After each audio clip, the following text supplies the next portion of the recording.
Hey guys, welcome back to the podcast. Welcome back to Inside the Paiges. We've got another guest on today's show. We have JennyFit. That's what I call you, you know. It is. Like, that's my surname. Fit. Yeah, it's Fit. No, it's not really. I was thinking then, what is it?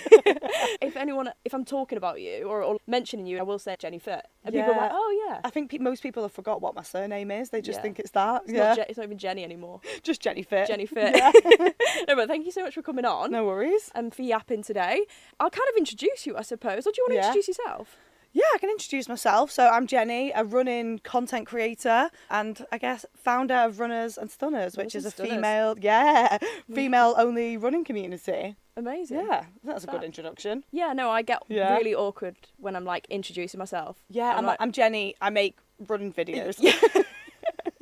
Yeah, like I'm the least awkward person yet when it comes to introducing myself. I get really awkward. Yeah. But thank you so much for coming on. No worries. And for having a chat today. We're just here to yap, just talk about kind of where you came from and then into the content world as well, where Runners and Stunners came into the mix. So yeah, kind of taking it back, I kind of wanted to start off when you were younger. Where did you kind of see yourself being, like the age you are now? Yeah. Where did you see yourself when you were younger? Oh, that's so interesting because I feel like I'm 32 in 2 months. Wow. And I feel like when I was younger, like very younger, I kind of thought by the age of 25, I'd be like married off with like seven children in like Guildford or something. Do you know what I mean? Like I thought that's what my life would be when I was super younger. But the more older that I got, I remember when I was 20, I like set myself like a goal in my head that I wanted to live abroad. Yeah. Specifically New Zealand and Australia. Are you from Guildford originally? No, I'm from Warrington. Oh, where's that? I don't know why. Just Guildford in my head is like a place that it sounds like you'd settle down there. Is Guildford just like outside Surrey, London? isn't it? You know, because a lot of people like go to Surrey and like settle. Yeah. Warrington is next to Manchester. Okay. Yeah. But when I was 20, I was like, I want to live abroad. I want to move to London and get like a big city girl job. And then in my 30s, I want to do my own thing. At the time, I didn't know what that was, and it only kind of came apparent in like the past couple of years what that was going to be. But yeah, I've done that. So like amazing. So you always knew like when you were older, like you wanted to do your own thing. I think like when I hit 30, I was like, I don't think I want to work for someone else. I want to work for myself and just have a bit of freedom. And also we didn't have a lot of money growing up as well, so financial stability. Yeah. Not be like scraping by. Do you know what I mean? Yeah. I just wanted to do like my own thing when I hit 30, which that's crazy though, because I feel like a lot of people fall into self-employed. Do you know what I mean? A lot of people don't plan being self-employed, but they kind of fall into it, especially in the content creation world. Yeah, you see a lot of people these days, it's kind of a trend, the whole 9 to 5, leaving your 9 to 5 to become a content creator, right? Yeah, no, it is actually a trend at the moment. But like you kind of knew that's what you wanted to do. Yeah. Anyway. I knew I was like, I want to do my own thing. I didn't know what it was. I was posting for years and nothing ever came of it. I just enjoyed making videos online. Yeah. And then I think it's only really when I started running, when I started to grow. And I think when I did my first marathon and like the support from that, I was like, this could actually be my job. Yeah. And I think it was that I was like, oh, maybe kind of clicked. I'm going to be an influencer. Yeah. Yeah, you know, and stuff. Crazy. But it's only when I started to grow it, like 30, 29 was it? Yeah. I was like, oh, this could actually be my job. Going back to uni, what did you go to uni? No, I never went to uni. I got kicked out of college. I literally had a job at McDonald's. Really? Yeah, I loved what it. Age? 16 to 18. Wow. So that's when we were meant to be in college, and I'd never actually finished my A-levels because I just wanted to earn money. Yeah. Yeah, I was at college. I was hit like, the grind straight away. This is shit. Yeah, and had a job at McDonald's. Was top apple pie seller. Amazing. Yeah, then started my career in sales from there. Yeah, top apple pie seller at McDonald's. But yeah, I did that. Never went to uni. I just kind of moved abroad when I was like 20. Mm-hmm. So lived in like Paris, New Zealand, and Australia. Really? Yeah, it was. What, for years? Yeah, so I knew I wanted to like move abroad. You know, you see people like backpacking online and stuff like that. I knew I wanted to like go abroad, but I thought it would be for a short period of time. So this is so weird. I had a call centre job at this point, and I was on like Gumtree looking for jobs abroad. Yeah. Found one in Paris, and got it. Like, so you weren't looking for a job in Paris, you were just looking at jobs, and it just happened to be in Paris? Just anywhere, basically. I actually applied to be an elf at Lapland. No way. They were like, you're too I was going to tall. say, because all the places you just mentioned then are all so different vibes. Like Paris, where did you say then? New Zealand, New was Zealand, it? Australia. Yeah, I mean, New Zealand and Australia are very similar, but like, I don't know what was going through my head. I think I was like young and a bit like clueless. Yeah. But I'm kind of glad that I was like that. Yeah. That I didn't really like think about decisions before I made them. I just kind of went with it. Yeah. And I found a job in Paris on Gumtree. This was like the Thursday, and they wanted me to start on the Monday. Oh my goodness. So I quit my job. So you were living in Warrington at the time? Yeah. And they were like, we need you in Paris by Monday? Basically, I literally got home to my mum and dad and was like, I'm moving to Paris. I mean, to be fair, they never questioned it. They were like, thank God. And then, worked in Paris for 6 months, met a Kiwi guy out there at the time, moved to New Zealand for a year, and then did Australia for 2, and then came back and moved to London. Did you work in New Zealand and Australia, or? Yeah, I worked... Was that when it was like you needed a working holiday kind of thing? Yeah, did like, you know, like the working holiday visa? So I did a year in New Zealand working in a bakery. Okay. Yeah. Oh, that's all right, because It was I hear some great. horror stories. No, honestly, that was good, but the horror stories are like from the farm work in Australia. Okay, yeah. So you have to do 6 months farm. Well, I did 6 months. It's like 3 months farm work to get a second year. So I was picking like blueberries off a tree in the middle of nowhere for 6 months. But you know what? It's worth it. You'll never have as little cares than you do like in the farm. Yeah. Like just picking blueberries off a tree. Yeah. Yeah, so did that. And now I'm Carefree here. time. No social media. Just No. you in your field. Me in the field. Picking blueberries. Picking blueberries. I didn't do social media at that point. But That'd be great content. Yeah, it would have been, wouldn't Yeah. it? Yeah, I think they've scrapped it now. So they've actually scrapped people doing farm work, and they can just get 2 years up front. Oh, really? Yeah, but then I did 2 years there, and then moved back and was like, went straight back to Warrington and was like, fuck this. And What, then, after your whole travel abroad, you then went back home? yeah, went back home, and then And what age was moved that, to- in your 20s? 24, 25. Okay. Yeah, I think I moved to London at 25. Yeah. Yeah, and then just moved here and started to work in the fitness space straight away. So then you moved to London. Yeah. Got another 9 to 5 job. Yeah, so I moved here without a job. Yeah. And was like, I'll just start looking when I got there. And I got a job in sales at a fitness startup Yeah. because I had an interest in fitness. I liked the gym in Australia. Yeah. So I was like, oh, it'd be cool to work in like a fitnessy one. And then just started working my way up from there. Mm-hmm. I was posting on Instagram at the time, but it didn't really reach anyone. Yeah. Just like my ass, basically. Yeah. Yeah. Just photos. Just pictures of... I was like a gym girl back in the day. Yeah. But So- also back then, that was the Instagram. Like, it was just all photos. No Yeah. reels, no videos. Nothing. I Yeah. just posted like a few pictures of my ass on Instagram, basically. Yeah. Yeah, but I didn't really Some clout. have a goal. Yeah, I just wanted some like, likes on my ass. But yeah, and then now I'm here. Amazing. Yeah. Fab. And then, obviously, your transition from working 9 to 5 Yeah. to being a full-time content creator. I mean, that's so inspirational for, like, a lot of people. And also me as well, because I never experienced having a 9 to 5 job. Yeah. And then going into content creation, because I went to college and then I kind of worked part-time as like a personal trainer, but also I was already starting content at that time, because I feel like the way I grew up into social media, content creation was already becoming quite a big thing. Yeah. Whereas like for you, like it It's- wasn't really a thing maybe when you were like in your early 20s. No. Like it wasn't like massive. Yeah, like I think a few people were like using Instagram, and we used to use it to like post some pictures. And I think like the first influencer I followed was like Chrissy Chella, Yeah. like Grace Beverly. Like it was Okay, like yeah. that was like when I was like first starting to use Instagram, but it was that thing of like when people were posting, it was actually a bit weird. Yeah, yeah, Whereas yeah. if someone starts posting now, I don't actually think it's considered weird. No, not at all. But I was always posting on it, just never really went anywhere. So I Yeah. just kind of edit after work just for fun. Yeah, that's crazy. Fun. Yeah, no, because when I see like, I do find it really inspirational when people are like, do a 9 to 5 like you did. I had this big job, and like I suppose financially, like financial security with the Yeah. big job, and then obviously go into content creation, which is what like we said earlier, is becoming not a trend, but also it's kind of, you've seen it a lot more than what you used to see. Yeah, and I think you see the rise of someone in a full-time job, and there's Yeah. always that question of, are they gonna go? Yeah. And that makes sense. And it honestly got to a stage for me, I was like, I can't do both anymore. Yeah, yeah, yeah. And I definitely took took a risk. I remember I was like coming up to the point that I was like maybe about to sign with some brands, and it kind of like wasn't happening. Yeah. And I probably had enough saved for like 4 months, and I was like, Yeah. I just need to go for it. Yeah. And, you know, I feel like it's one of those things that like shows so clearly that you do have to give up a lot to do it. Yeah. Do you know what I mean? When, especially like, saying in, I don't know, the fitness world, when someone wants to become an athlete, you have to sacrifice a lot to become one. And it's same with the content creation. You have to be sacrificing so much to actually get there.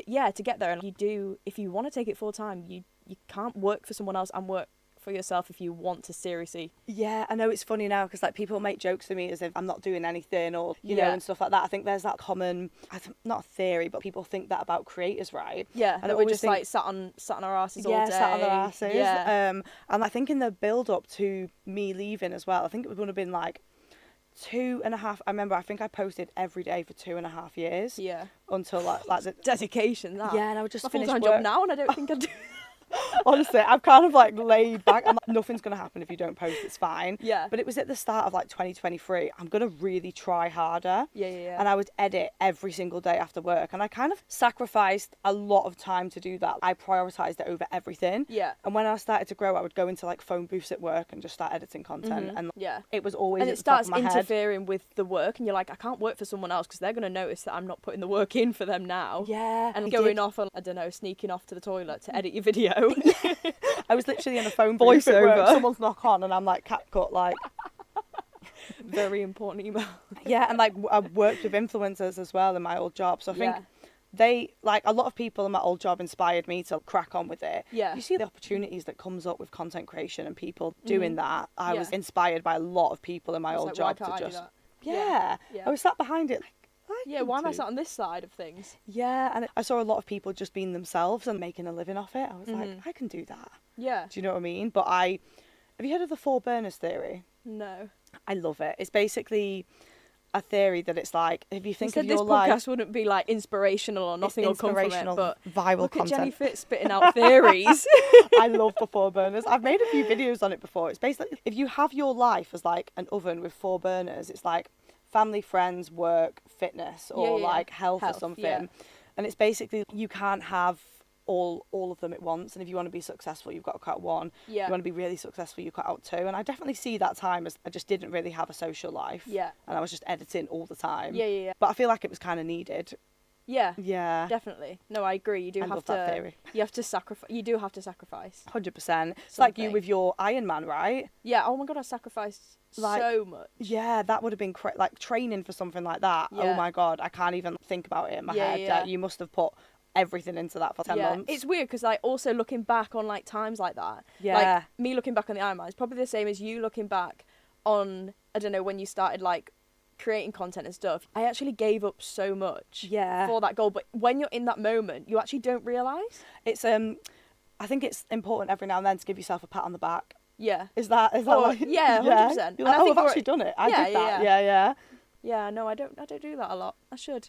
Thanks, love. I know you were talking, boy, when you just said then, I've made a few videos about that, the 4 bonus theories. Yeah. One video that you did make very recently about cringe mountain. Yeah, that was I love that. And also linking back to when you were saying you now see people posting and you look at it and you actually don't double think, you just give it a like, you watch it and like you enjoy the content. You 100%. don't care how many followers or anything they've got. Yeah. If you enjoy the content, you enjoy the content, and it's getting over that cringe mountain of posting. 100%. I think I kind of rate people who are just trying to do the thing, whether it's like posting content or, you know, I think the space we're in, it's easy to refer to stuff as like content or a run club or something like that. Yeah. But it could be anything. I kind of just rate watching people just trying to do something for themselves, if that makes sense. But if I see the content, and just doesn't matter about the followers or the views. If you like it, you know? Yeah. But I do think in the beginning, when you first start trying to do it, when I was first making videos, we've all been there, right? Where we've had no followers. Yeah. We post our first video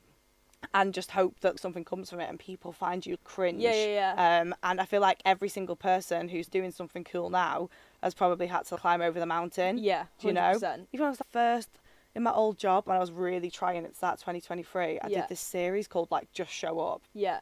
And it was I remember. Do you remember it? Yeah. I was like, hi, I'm Jenny. This is Just Show Up, day 54. Yeah. And people in work would rinse me. Yeah. They'd be like, hi, I'm Jenny, rah, rah, rah, and stuff like that. But it's like, it's not so cringe now that it's like, like I'm, you know, sat here having a chat with someone about it.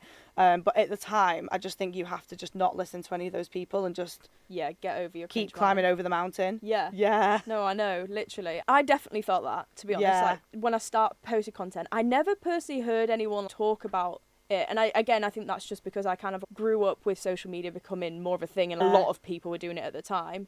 But it can definitely set you back if someone, same with hate comments and stuff, if someone is to mention something or talk about the content that you're posting, just hit home. 100%. Just kind of like, there's a girl in my run community, and she's lost like 50 kilos. Yeah. And she was like, I really want to start posting content, and I was like, you just have to do it. And she's been, when she first started it, she was telling me like her family and friends were kind of like, what are you doing, basically? Yeah. And because of her transformation and her story, she's gone like viral a few times, and within like 2 months, 20,000 followers, and now they're like, I'm so proud of you. Yeah. You know, and it's always that thing of when you actually get there, people will be like, oh, how did you do that? But then when you're trying to do it, they're like, weirdo. Yeah. And you just have to be like, oh, you whatever. have to shake it off. Yeah. Yeah, because you got to see the end picture, I suppose, or like the end goal of what you actually want. Yeah, and I often think as well, like, people are projecting. People project all the time. You know, if someone's like, that's cringe. Like, they're probably just projecting an insecurity of theirs. Yeah, you know? 100%. Even I've done it in the past. Like, you know, if I'm, like, whinging about someone, I'm probably just actually a little bit jealous. Yeah. Yeah. You have to get kind of, like, clocking with yourself. You're like, is that jealousy, or I'm thinking that? Do you know what I mean? Why am I saying that? Yeah. I remember in my old job, there was a group of people, and I actually just used to whinge about them all the time. And realistically, they were just doing better than me and earned more money than me. Yeah. And if you actually took a step back, I'm actually... I'm just a bit jealous because I want that. Yeah. But it's good that you can kind of see that. Like, do you know, I feel like a lot of people actually don't, especially people that like, I don't know, keyboard trolls and stuff out there. They don't realise that that's jealousy. The Tattle Reddit warriors. Yeah. Do you know what? I've actually never been on Tattle. Who was talking to me about this the other day? Someone was like, oh, have you read the Tattle thing? And I was like, Tattle? I was like, I don't think I've been on it. Oh, no, don't. Because I've seen Reddit, and I think it's similar. It's similar. Don't look at it. It's never worth it. Because really? Like, that's one thing I hate, that I do look at that. Tattle. I look at Tattle. Because, you know, I did an interview with someone. They were like, it's going to be out Sunday, and they never messaged me. Yeah. So I started Googling stuff, my name, my run club name, to make myself come up. And I didn't think I was big enough to be on these hate things. Yeah. Oh, my God. I was like, Tattle, what's this? Clicked on it, and it was like... just annihilating me, but they don't realise that they're actually miserable to have an account on Tattle and be talking about with like no photo username like 234 or whatever. Me. Yeah. Do you know what I mean? Like, we're not meant to like everyone, but no, I know they're projecting somehow out of jealousy. Yeah. It's something you've just got to look past. Yeah, never look at Tattle or Reddit. Okay. I won't. I'm scared. No, honestly, I opened it and it was like they were talking about like how my boobs move when I run. What the fuck? And you have to just laugh. Why is that a thought in your brain? I was like, obviously they move. I'm running. Yeah. What do you want them to do? What the fuck? People are so strange. People are mad, but like... Also, they have too much time. Yeah. You've got way too much time on your hands to be doing that. The internet, because I feel people are very, very passionate about like running, and sometimes I'm just like, it is just running though. Yeah. It's not that deep. Yeah. You know, the run investing, and they're whinging about, don't wear a run vest for less than a 10k or whatever. Yeah, don't drink water on a 5k. Don't, no, I know. Oh, your pace needs to be this, walking pace, and they're like that on Tattle a bit, and it's just like, it's just, how can you care that much? Yeah. I think that's something that comes across from your profile on social media, is like, you just break down those things. Do you know what I mean? You break down those, you were saying about the 5k, the vest and the 5k, and like things like that.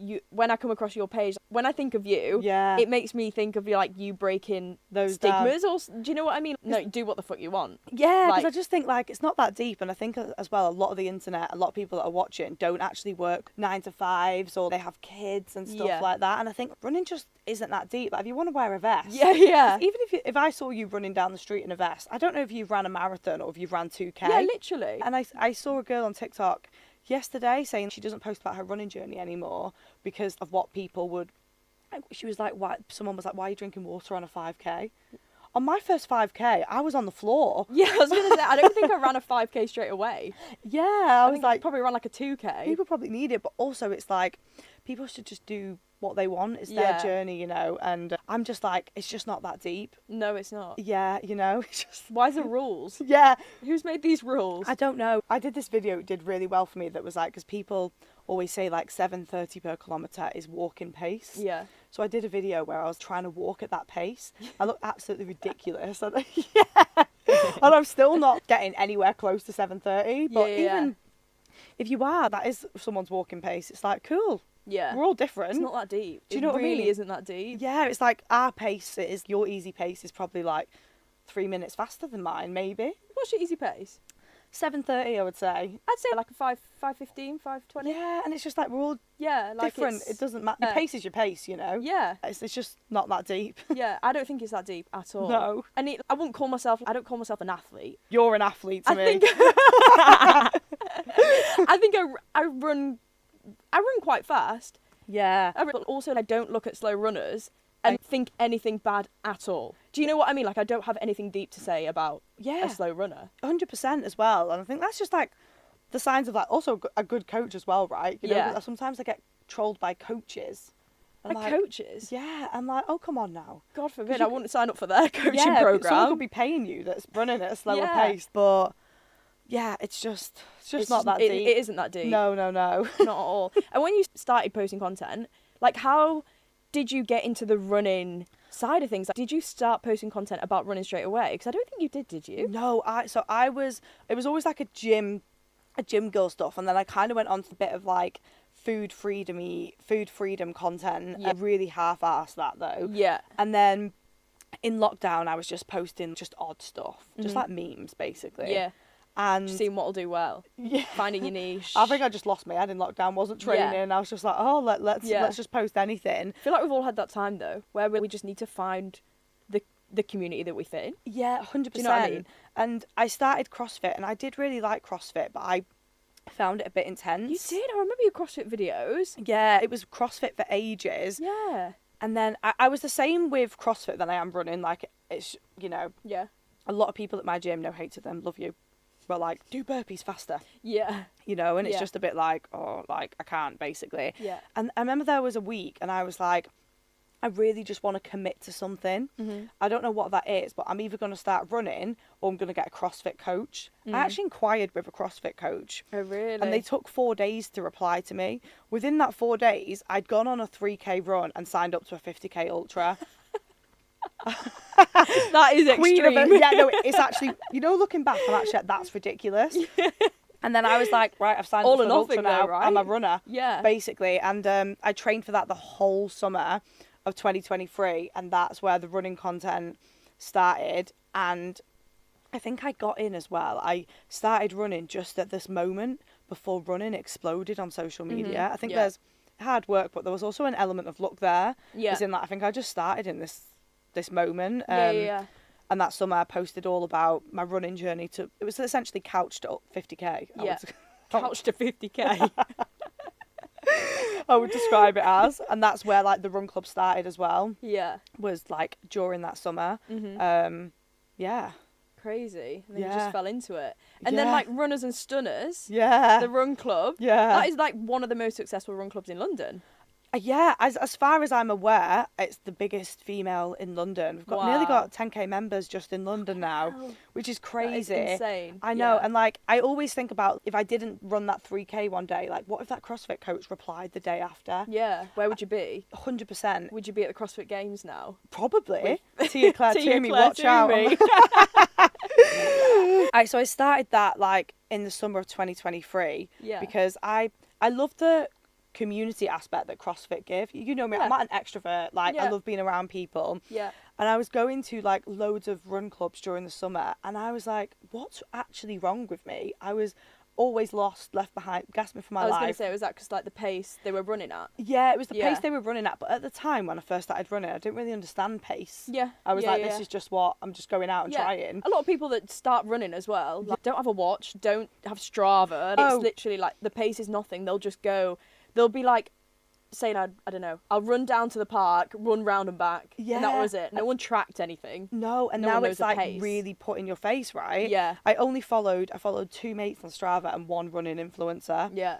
And then looking back, which was Johnny, and I don't really think he speaks about pace a lot. Yeah. And I was going to other run clubs. I remember this moment. I was in Battersea Park, and it was 2 laps, and I ran 1 lap with them, and honestly, I was like, I sat on the floor. After the 1 lap. I was like, I can't do this, I'm going home. Is this an easy run, or is this a tempo session? Yeah, and I was like, what's actually wrong with me? There was no pace groups or anything. It was just kind of we all run went together. in the back one. Okay, Yeah, so still went in the back one, but was still gasping still for my like life. the back one these days is average like 5:30. Yeah, and you know, maybe 6 minute kilometre. 6 minutes It's probably kilometre the is what it slowest was. most run clubs go. That's that's my interval pace. Yeah. You know, so no wonder but I didn't realise that at the time, so no wonder I was like... Yeah, of course, you were like, what's wrong? What the hell's going on? What's wrong with me, yeah. And like, a few videos of mine went viral, and people were like, you're slow as fuck. And I was like, am I? I didn't know, like... Yeah. And a few girls started messaging me, your pace is similar to mine, like, it's quite comforting to see. And I was like, oh, okay, I guess I'm slow. Yeah. And that's where the idea came to my head. I was like, oh, maybe I should, like, host a run club. Hosted the first one, and 8 people came. We ran 20k down the Thames. 20k you ran? Yeah. I just wanted people to join me on my long runs. I didn't really think it was going to be a thing. Yeah. I just enjoyed it, so I did another one, and then by the 7th one, there was like 150 people coming. Yeah. Which was... insane. Yeah, which is crazy looking back on it. I don't know. It's all just a bit of a whirlwind. Yeah. Just kind of kicked off so quickly. Yeah, I feel like I didn't even see it grow. It was just like... Yeah, it was that. It was like 100 people. Yeah, and I think I created something that was needed without really realising it at the time. I think a lot of other women were in my situation and feeling the same way I did. And then I was like, oh, I've created this thing. And I think it was actually, looking back, I think...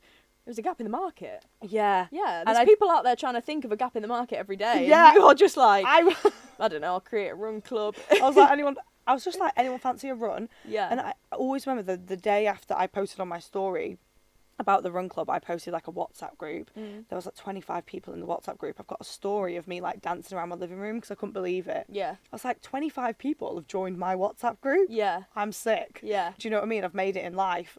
I feel like if she could see this now, I'd be like, what the fuck? But yeah, it's grown very fast. I think like number 7 was like 150 people, and I just had to get into straight away of being like a run leader. Yeah, I was like, all hands on deck. 100%. Help. I just had to learn straight away. Yeah. You know, but it is crazy looking back. But yeah, I think a lot of women just felt the same way I did. I just didn't realise it at the time. It's only now looking back, I'm like, oh, yeah, I was that niche that was probably... Yeah. Yeah, no, you've created something, and it's now a full community. 100%. Like, you've got runs... Haven't you got runs in like Bristol? I was going to say Glasgow. Yeah. But Bristol. So I expanded to Bristol last summer. So when we had the year anniversary for Runners and Stunners, I went to Bristol the next day and hosted a run there. And we've got a run club in Bristol now that the girls are running. And I'm going to Manchester and Edinburgh this year. Wow. So my plan is to grow it around the UK and just get as many girls running as possible. Because I think when Runners and Stunners was growing, the main message is people were like, I wish I had something like this where I lived. Yeah. So, and I was like, yeah, I feel this is my purpose now, is to like build this in other places. Yeah. Yeah. And also like there's not much of a focus on, I know you say it's like a slower running community. Yeah. But also a lot of people that might run faster also probably just turn up for the community side of it. It's just a safe place for women, you know? It's just a safe all women club. 100%. And there's been that big thing of run clubs, the dating apps, but a lot of people, fair enough, you know, if I could meet my husband at a run club, I'd do it. I just can't keep up with him, do you know what I mean? But it's like, we'll have the coffee after. Yeah, it's like the intimidation of showing up to a run club with, you know, super fast people, and I think it's just a safe place for people to come. More than half every week come on their own. Yeah. A lot have got like friendship groups from it now, and I remember there was one girl who was coming from the beginning, and she started running at Runners and Stunners, and she's ran the sub 3:30 marathon now and stuff like that. Crazy, yeah. Yeah, and it's even if it's just that barrier to entry, to just help girls believe they are a runner and they can still go on, and you know, they might waving off when they spread their wings. Yeah, they go to a faster run club. Bye. Come back. But we've had a few times, and it's like totally fair. It's like they can just start off somewhere they feel safe and then go off, you know, to run marathons and do stuff like that. really cool. So yeah. That's amazing. And do you have any, and you don't have to say it if they're secret, but do you have anything coming up with runners and stunners in terms of, I don't know, races, events or anything? Are you going to plan a trip or? Yeah, so I've actually wrote down a plan for the entire year. Wow. Which is, yeah, no, I was like, I need. It's kind of what you need though, when 100%. you've built a community that quick and that big. Yeah, and it's in the beginning as well. I was just winging it, like LMAO, meet at this cafe. Do you know what I mean? For a plod round Battersea Park. Yeah. Whereas now we've got like a full group of ambassadors, and so my plans are to expand. Yeah. I want to be the next female park run. Amazing. Yeah. You know, like, might sound a bit delulu, but you know, and take it up north. Yeah. I'm going to Manchester in May. Amazing. Yeah. Which will be great, and then Edinburgh in September, and then I think my goal next year is to get all the girls, not obviously all the girls, but a lot of the girls' spots in Manchester, Edinburgh, and London Marathon, and have like cheer zones, and then loads of girls do the run around the country, if that makes sense. But that's kind of how I envision it. It's just doing the work to. Just being bigger and essentially, no one even take my idea. Yeah. Business plan. And even like partnerships with maybe races and stuff would be so cool. Yeah, because a lot of races, they want to work with communities, so which is really cool. I know my Bristol girls are running the Bristol Half Marathon in May. Amazing. Yeah. Which is really cool. We've got spots for the girls to run the big half in October, which I haven't said that yet either, to be fair. Nice. So yeah, I would love to do like a race, like a runners and stunners race, one day. Yeah, but it'd probably be next year. Is figuring out how to do that as well, right? Yeah, for sure. The planning of it and process of making it happen. But the main goal right now is expanding and getting the communities thriving in other locations. Because I've been going back and forth to Bristol. It's like my second home now. Yeah. Doing like a run club on a Saturday, get home, pack a bag, go to Bristol, do the run club Sunday, come back. Yeah. Is it 2 a weekend? So there's London on a Saturday and Bristol. Oh, the London one, and then you go up to Bristol and do the Sunday one. Yeah, and that's bi-weekly at the moment. Cause we have got ambassadors now that are taking it off me, because I guess I'm not Batman, so I can't be everywhere, unfortunately. But yeah, so they're going to be running it, basically. Amazing. Which is cool. Yeah. Yeah, so she'll have 80 to 100 ambassadors by the end of the year. And also going back to the whole, you want to create a runners and stunners race. Yeah. I feel like a lot of like females especially just don't actually want to go to these big races that are on because not everyone that runs wants to race, right? Yeah. But they actually might feel, because they feel so safe within that community, that they're actually like, oh, I'll do it. Like, and then it could open up more doors for them. 100%. It might just be they do that as a stepping stone, and they might feel less intimidated going to a bigger race. Because I think I was having this conversation with my friend the other day, and she was like, she wants to do a half, but she's terrified of certain halves, and I was like, maybe just start with a park one, a run through race. They're a bit less scary. Whereas she wanted to do Hackney, but she's a bit scared of the men in alpha flyers, you know. No hate to them, you know, but they're scary. No, they are. Races can be intimidating, I think. 100%. And I think it's on the start line, a lot of people want to see people that, you know, look like them, have the similar body type, run at the same pace. I remember when I did Seville Marathon, it has a 6-hour cut-off. So by the end, there was no one running with me. Like, do you know what I mean? So I think it's in some of the bigger races, like London, there'll just be people, because there's people walking, there's people racing. It's just important to have people around them that are doing the same thing as them. You know, if like they stop to walk. It's not that alien. Do you know what I mean? If you think about like race cut-offs, like, do you feel like they just shouldn't be a thing? Oh, it's hard, isn't it? Because I guess it's down to the council. Like, like the road closures and stuff. Because Barcelona half, which I did a couple of weeks ago, has a 2:45 cut off, which I think is quite fast. It's like 7:45 pace. And sometimes I genuinely run slower than that. But also like you get elderly people doing half marathons. 100%. And it's so I was running on one side, I could see the sweeper van.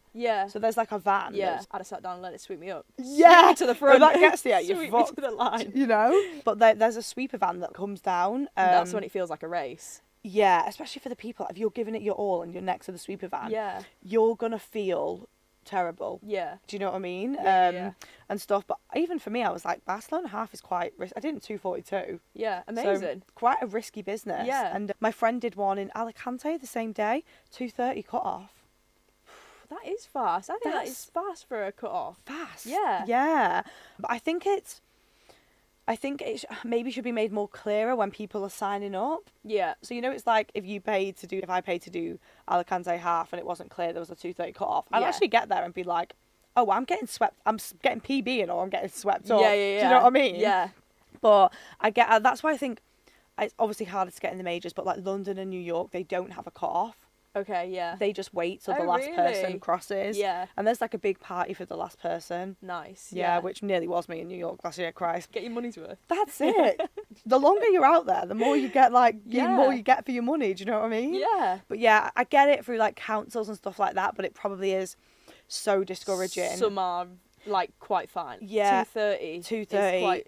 Like people would actually be swept up by that, and to be that person, they'd be traumatized. Yeah. They'd be like, I'm not Not a doing runner. another race. I can't do another race Yeah. again, basically. True. Yeah, but you do see it. Like when I was coming the Winter 10K the other day, I think like when you come around the corner, you can see like the back of the pack. Yeah. And you just think, oh, fair enough. But I always think what that back person must be thinking of. I don't know Yeah. how many runners. There was thousands, Yeah. right? Was there like 19,000 people doing it? Yeah, it was busy. I turned up, I was like, this is the London Marathon. Why Yeah. didn't no one tell me this race was going to be so busy? It's busy, isn't yeah. it? And I was on the course Yeah. weaving. It was packed. Yeah, especially if people want to PB something like that, you've got to do a lot of dodging. Yeah. I did London Landmarks last year. I was like, Look at you go. yeah, I felt fast that day. Yeah. And so I put myself in a back wave, but then was like Yeah. dodging everyone. Getting But through. yeah, but I always think about the back person. I saw them at the Winter 10K. Yeah. When you come around the corner, you can see the back. And I Yeah, was like, especially races, like you said, big races like your London Marathon, New York, there's so much support around the back runner. yeah, There's so much support, like getting them across the line. yeah. Whereas little races like that, that's when the back runner kind of gets left behind and might not feel 100%. good. Yeah, like New York, they have a huge party for the last person. That person's been on their feet, I think it was like 10.5 hours. Yeah. Imagine giving it your all for 10. I Yeah. mean, you did in an Ironman, to be fair.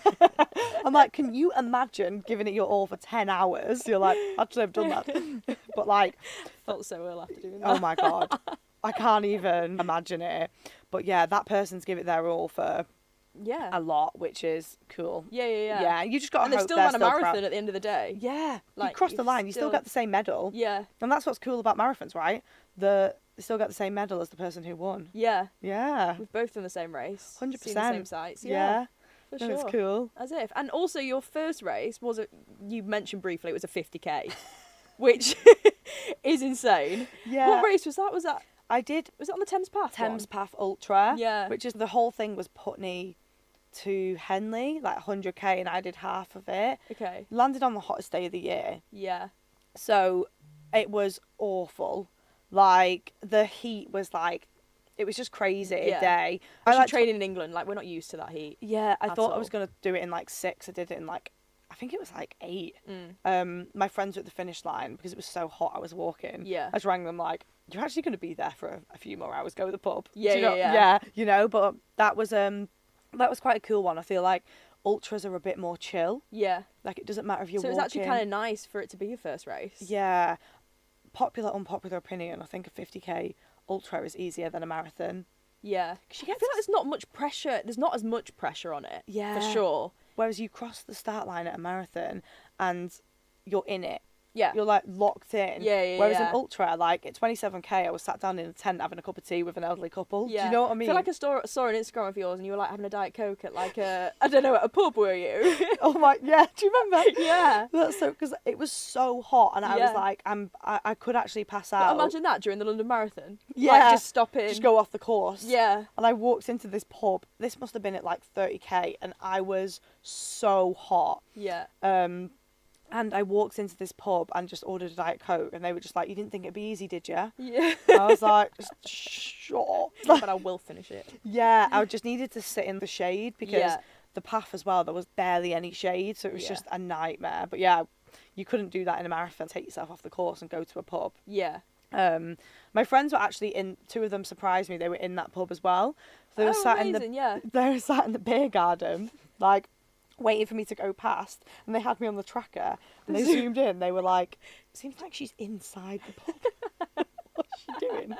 She's given up." But yeah, I do feel like an ultra. Those sorts of things are actually quite a nice race to do. Yeah. There's a real mix of people as well. A lot of elderly, middle-aged people. It isn't just a lot of young Yeah. people, athletes. It's a real mix of people. Yeah. So maybe it was good that was your first race. Yeah, I loved it. Yeah. Apart from the heat, Yeah, yeah, yeah. the day was great. And I think it's the reason why I'm still doing everything now is that decision to sign up to that, you know? Yeah. Yeah. And there wasn't like loads of pressure on you. It was just Yeah, I get it under 6 hours, great, but I don't actually care. Yeah. I still feel that about all the races I do now, though. Yeah. I hate going out looking for a PB. Pressure. Yeah. Yeah, I'm just like, oh, I'll get the medal, it's fine. Yeah. Like, even in London this year, I'm just like, eh. Yeah.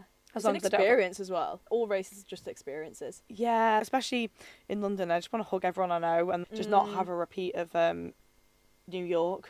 Yeah. Yeah. A traumatising marathon. Traumatising marathon. I yeah, just don't. you just want to enjoy it. Yeah. Yeah. Just have a smile on my face and not be crying. Yeah. You Well, know? at least that marathon hasn't set you back. No. And you'd be, oh, I'm not doing another marathon. No, I knew I was just like, 'cause my left glute left the chart at like 27k Yeah. and I was like, I'm fucked. Yeah. Yeah. But You crossed the line. still got the medal. Yeah. It's You hanging got up the in- medal as the first person. It's hanging up in my house. Yeah. On a cardboard cut out of Pitbull. Seen that actually. New York. I Who had let the the dog in dog me. out? Yeah. Literally. The dog comes You've out. got the dog in you, the Iron Man. Yeah, the dog did come out. You've got him. haven't you? God, How you've was got that? to. Like, honestly, by the end, you run a marathon at the end. Yeah, it That's- was a lot. Like, Yeah. crazy. Like, so many people have said, you can do another one, you can do another one. I'm like, give me maybe 2-3 years of rest. Not rest, I'm obviously training still, but Yeah. I need to mentally get over it. I mean, it takes it out of you, doesn't it? And I feel like there's not a pressure, but like in content creation to always, because people are always doing stuff all the time. Yeah, Like yeah. running across countries and Yeah, there's like massive races and things that people are doing. Well, what do you call them? Like Challenges. Challenges, Yeah. yeah. There's like massive challenges. And I see an Ironman as like one of the top longest fitness races you could do. Yeah. Does that make sense? Like the distance wise, I'm like, how can you go any further than that yeah. without it now being a big challenge? Do you know what Yeah. I mean? And- So I was like, that's the top thing I can do. Yeah. I just don't think I could do any more than that. No, I really want to run 100k one day. Yeah. Yeah, I did sign up to one last year, Yeah. but this was at the point I was quitting my job and I definitely wasn't ready. Yeah. I started training, I was like, I'm on my first long run, I was like, my shins aren't enjoying this. I'm stressed. I'm quitting my job. I just went home. I think I got 1k. It was just a meant to be. I was like, It was a meant nah. to be. Yeah. Just on the website. Yeah, no, I won't do that. Yeah, I was like, I'm not doing it. But I feel like with socials, there's pressure, Yeah, there is. especially in the running community, with a lot of people doing, like, running the length of the world. Yeah. Running around the world 6 times and just doing backflips, not running. I feel, yeah. Yeah. Yeah, and it does put pressure on us content creators that I just want to do another, I don't know, 50k ultra, or I just want to do a run or something. And then you're like, God, do my audience now think I'm boring? Do you know what I mean? Like, is they going to be like, when are you going to do this, a big challenge? I think long term they'll respect you more Yeah. for like taking the time out and stuff like that. But it is hard as a creator because all the stuff of mine that does well is always long runs. Yeah. It's Yeah. always the long runs. If I'm like, let's go, 100%, yeah. come with me on a 5k. People are like, boring. Yeah, Like, and come with me on a 34 kilometre. People are like, yeah, You're done. they enjoy that. So sometimes when you're not doing that, it's but and then I it feel just puts pressure on us though to go on a long run again. yeah, God, I've not got it in me anymore. Yeah. I've got 30k next week. Christ. But like, I know, when you see those long runs coming up. yeah, I did 26 on Sunday, and I was just Yeah. fighting for my life at 23. I enjoy more making the content of the long runs than I do running the long run sometimes. Do you know what I mean? I like it's- looking back on it, how much I've Yeah. lost my head by the end of it. Yeah, I actually enjoy making a bit of a job out of it. Yeah. Like, I do love showing my runs, and I love making content of my runs. Yeah, no, because it makes them more enjoyable. I enjoy it as well. I really like the ones where it's like I'm saying it by the kilometre and the pace that I've done that kilometre. Yeah, I don't know how you do that. But the longer they get, like I forget. I'm like, I keep thinking, should I do that in London Marathon? But that's like 42k. Yeah, do you know what I did this morning? I'm howling, right? Did my long run this morning. I did I think 25. I saw this, yeah. I'm saying I did 25. That is still a long run, right? Yeah. Right, I did 25 this morning. And I'd filmed at 5k. I'd looked back on my photo album. And I only had 4 videos from the run. I thought, I've run 25k. I've run for, just over 2 hours. And I'm surely I should have more than 5 videos here. Yeah, yeah. And I look back and the first video is like this. 5k. Like running. And then the next thing I know, I'm literally like running up towards my flat. And I was like, my empty gel wrapper, pretending I'm taking my gel that I've already had because I forgot to film it. And like literally had probably 0.7k left. And I was like running towards my flat and I was like, if I get like a good 30-second video here, I'll just use that and I'll just have to crop it down because I've forgotten to whip my phone out. Sometimes it is. I was in the race the other day and I was like forgetting to look at my watch at some point when I'd hit the kilometre, and it only flashes up for like 3 seconds. Yeah. And I was like, oh bloody heck, I've lost that one. But yeah. I was like, 8 minutes, I don't think so. Yeah. You filming like all 3 kilometres in one video. Yeah. Kilometre 13. Because you notice, I did think it the other day, I was like, because I got 2k in and I hadn't filmed it, and I was like, right, I'll just film it now. And I was like, people who run this area though are going to know, you know, this like, is not 2k from where I've just 2K, been. This is 2 metres. It's just behind the scenes, Content creator life, yeah. You never know. How will they know? Yeah, literally. Oh, so funny. We're not liars, I promise. No, we're not. I do actually. There's people that apparently fake their runs. Yeah, I remember when that went massive. It blew up not long ago, didn't it? Like, was she like driving? I can't help but rate the grind. How does that... I'm just wondering, how does that even work, though? Being in a car? She was apparently getting out of her car, running a bit like 1k, jumping in her car, driving, and then jumping out again, going 2k. Wow. And pretending... Oh, so she was, like, pretending... She's making content pretending she's on a run. Yeah, apparently it was someone was at an event. You know, I go to these events, and someone was like, I was filming my run this morning whilst I was running. And so apparently someone just turned around and was like, what, you actually run when you're filming your runs? Oh. Little did she know. I still really want to know who it is. Yeah. But it's an Irish person. It's Selena. No, it's not. I'll put that in her because you're friends with her. And I know. Yeah, no, she'll know I'm joking. She's not slagging her off. She is good friends with her. Yeah. I mean, I did post at the time on my story. I was like, I posted a picture of her. I was like, this is the Irish influencer. Yeah. It's her. No, that's so weird that people do that. But yeah, it's crazy. Yeah, it happens. Wow. I'd be like sprinting the 1k. Like, look at the average pace. Yeah, do you know what I mean? Get on a line bike. Yeah. Jenny's gone from 8 minutes per kilometre to 3. Yeah. How I shaved off 5 minutes per kilometre. How I took my marathon time from 2:42 to 1:10. It could happen. Line bike. Maybe literally a line bike. Someone had a line bike on the 10k course on Sunday. What, running along someone? I have no idea, because I've got it in the back of my video because I was filming myself and there's someone in the background walking with a line bike. Walking with a line bike? On the course. What are they doing? Probably started running it and thought... Yeah. Let me check Lime, see whether it is. I don't blame him. Drops it off 200 metres before. Yeah, maybe they were filming someone. I do always think that in races, how do they know if someone's like just gone and then ran round? You could just, because there is, I guess if they find you, they disqualify you, right? Because there is, in some races, there's like in Barcelona half, you go like that. Mm. So like you could technically just run over. Yeah. But then like, it'd be kilometre 14 to 17. Yeah, 2 minutes. 2 minutes. So they'd probably know. Yeah. Yeah. And also I think there's a big crowd, someone will shout it out. Yeah. Cheat. If someone saw you running over, they'd be like, what's this person doing? Yeah. Yeah, which I kind of get. Yeah. Yeah, but I would never do that. No. Don't catch JennyFit's cheating. Yeah, no. But also, like, you race for yourself. If you know you've not done it, yeah, come on. You can't do that. It's like even on long runs as well. On Sunday, the 26k, I was like, after the because I did a 10k race in the middle of it. Yeah. I was like, I'm just going to go home. And I was like, no, because you're not actually going to progress in your training if I actually just get the tube home now. Like, you have to do it. Yeah. Yeah. You do it for yourself. 100%. Yeah. And I feel like those last few K, it's always fun. They're a slog. They're so difficult. Yeah. Like, I was gasping for my life down the Thames. Yeah. Like, but also, it doesn't matter what last few K of the full distance that you've done. I could have ran a 15k or I could have ran a 30k.